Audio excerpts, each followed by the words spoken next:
আসসালামু আলাইকুম everyone, welcome back to my channel. আচ্ছা, আপনারাই বলুন তো, 3 টুকরা মাংস দিয়ে কি এতগুলো কাবাব হয়? শুধু এতগুলোই না, আমার আরও কাবাব আছে যেগুলো আমি ভাজিনি, সেগুলো আমি ফ্রোজেন করে রেখেছি। সো আমি এটা 3 টুকরা মাংস দিয়েই এগুলো বানিয়েছি। তবে কিভাবে বানালাম সেটা জানতে হলে আমার রেসিপিটা দেখতে হবে। সো আমি এই কাবাবটা বানানোর জন্য এখানে 3 টুকরা মাংস নিয়েছি। আর মাংসের সাথে অল্প একটু চর্বি ছিল, সেটা আমি ফেলিনি, সেটা নিয়ে নিয়েছি।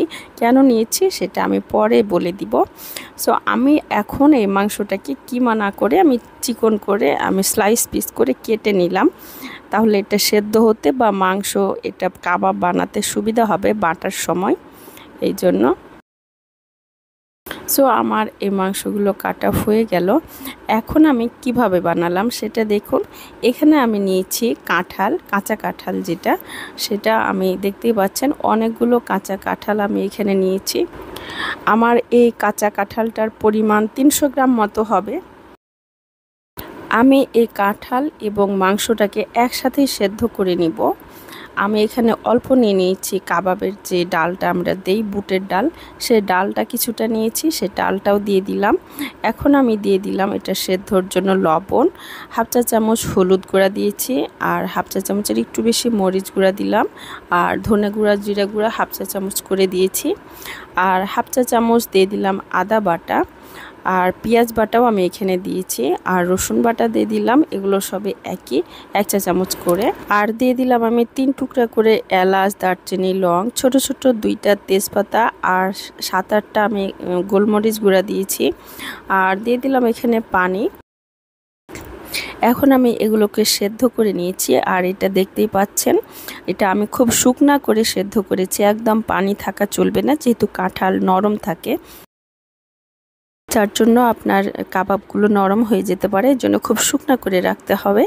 সো এখন আমি এটাকে বেটে নিয়েছি, আমি পাটাই বেটেছি। আর এখানে একটা ডিম আমি ফ্যাটাই নিব, আর এই একটা ডিমের আমি 3 ভাগের 1 ভাগ আমি এই কাবাবে ইউজ করব, বাকিগুলো আমি রেখে দিয়েছি। ডিম যদি বেশি ইউজ করেন তাহলে কিন্তু আপনার ভাজার সময় কাবাবটা ছুটে যাবে, এজন্য অল্প করে নিতে হবে। আমি এখানে নিয়েছি গরম মশলা গুঁড়া 1 চা চামচ, আর 1 চা চামচ নিয়েছি আমি মেজবানি মাংসের মশলা, রাঁধুনির যে গরুর মাংসের মেজবানি মাংসের মশলা, সেটা নিয়েছি। আর অল্প করে দিয়ে দিলাম লবণ, লবণটা কম ছিল, আর ধনিয়া পাতা দিলাম, কাঁচামরিচ কুচি দিলাম, এটা ঝাল অনুযায়ী দিবেন। আর এখানে দিয়ে দিলাম আমি অল্প করে কর্নফ্লাওয়ার, আর দিয়ে দিলাম এখানে পেঁয়াজ কুচি। আর আমি যে গরম মশলা গুঁড়াটা দিলাম সেটা আমার বানানো। এটা গরম মশলার সাথে জাস্ট জায়ফল, জয়ত্রী আর মৌরি দানা এটার সাথে মিক্সড করা আছে। সব কিছু একসাথে আমি হালকা ভেজে টেলে নিয়েছিলাম। এটা আমি করে রাখি সব সময়, এটা আমি অনেক কিছুতে ইউজ করি। সো এখন আমি আমার মাংসগুলোকে আমি সব কিছু ভালো মতো মাখায় নিচ্ছি। তবে এটা হালকা হাতে মাখাতে হবে, তা না হলে আপনার পেঁয়াজ থেকে কিন্তু একটা পানি পানি বের হয়ে যাবে। আমি জাস্ট এটা মিক্সড করা পর্যন্তই আমি এটা মাখাবো। আমি যে অল্প ধনিয়া পাতা রেখেছিলাম সেটা দিয়ে দিলাম। আমার কাছে মনে হলো এটা দিয়ে দিলেই চলবে, খুব একটা বেশি হয়নি ধনিয়া পাতাটা। আমি যে মাংসের সাথে চর্বিটা ইউজ করেছিলাম, এটার কারণ হচ্ছে কাঁঠাল, যেহেতু কাঁঠাল রান্না করার সময় অনেক তেল লাগে, সো চর্বিটা ইউজ করলে এখানে একটা মসৃণ ভাব আসে, যাতে করে আপনার টেস্টটা ভালো আসে কাবাবের। আমি এখন হাতে তেল দিয়ে আমি কাবাবগুলো বানাই নিব।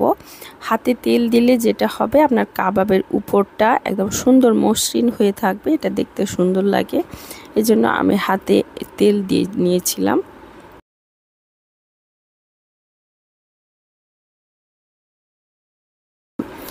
আমার সবগুলো কাবাব বানানো হয়ে গেল। দেখেন একটু মাংস দিয়ে আমার কতগুলো কাবাব হয়েছে, আর অনেস্টলি বলছি এটা খেতে খুবই মজা হয়েছে। অনেকে আপনার শুধু কাঁঠালের কাবাব বানায়, বাট এটার সাথে অল্প একটু মাংস দিলে এটা অনেক টেস্ট হয়। অবশ্যই এভাবে বানাই দেখবেন, আর আমাকে বলবেন, কমেন্ট করে জানাবেন যে এটা কেমন মজার হয়। সত্যি বলতে কি, আমাদের বাসার ছেলে মানুষগুলো এটা খেয়ে বুঝতে পারেনি এটা অ্যাকচুয়ালি এটার সাথে মাংসের সাথে কিছু মিক্সড আছে কিনা। সামান্য একটু নরম নরম হয়েছিল, মাংসের কাবাব যেমন একদম ঠাসা থাকে, শক্ত শক্ত ভাব থাকে, ওই রকম ছিল না, একটু নরম হবে। তবে এটার টেস্ট একদম অসাধারণ। আপনারা অবশ্যই এটা বানায় দেখবেন। এত অল্প মাংস দিয়ে এত ভালো একটা খাবার বানানো যায়, এটা আপনারা যদি না তৈরি করে খান বুঝতে পারবেন না।